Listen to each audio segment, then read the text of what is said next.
Aja, I'll send you the sponsorship and an air ticket. We'll roam around in Manhattan, said my father's cousin on the phone.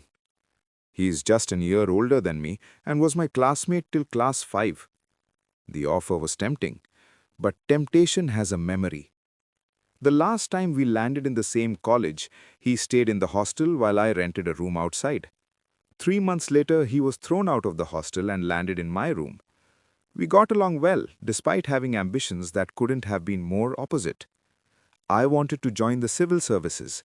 He wanted to own a horse, to smuggle opium and illicit liquor after college. Simple dreams never excited him. In 1983, we decided to watch highly subscribed movie Betab. Seeing the long queue, I said, "Pinke, let's go back." "Don't be a coward," he said calmly. "I'll arrange free tickets and snacks. You just stand near the ticket window and be ready to buy 4 tickets. Before I could ask how, I found myself standing near the ticket window. Suddenly, I heard Pinka slapping people at the end of the queue, shouting, "Line mein lago." As he came closer, he barked at me, as if I were a total stranger. "What are you standing near the window?" "To buy tickets," I said. "Then stand in the queue," he said, and physically pushed me into the first position. No one objected.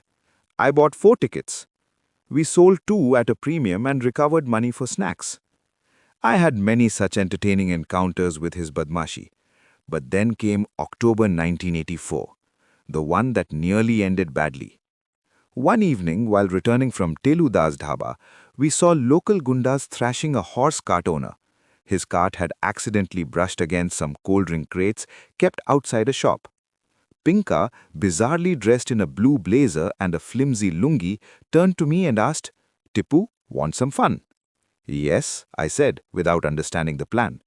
"Then don't be afraid," he said calmly, and without waiting walked up to the gang leader, tapped his shoulder politely and said, "Brother, I want to talk to you."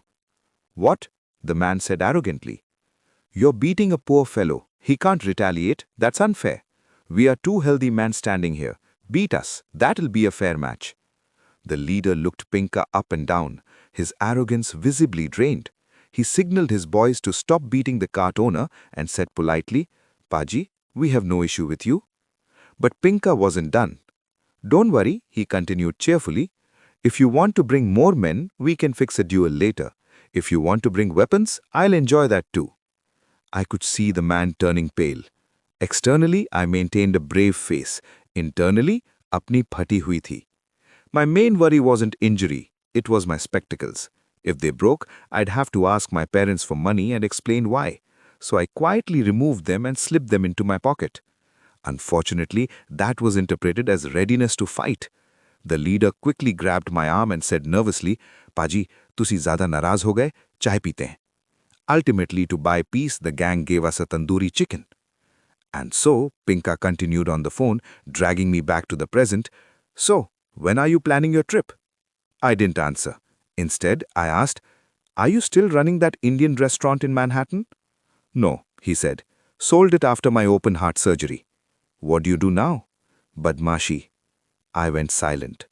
Some friendships are best enjoyed on the phone, at a safe distance in different continents.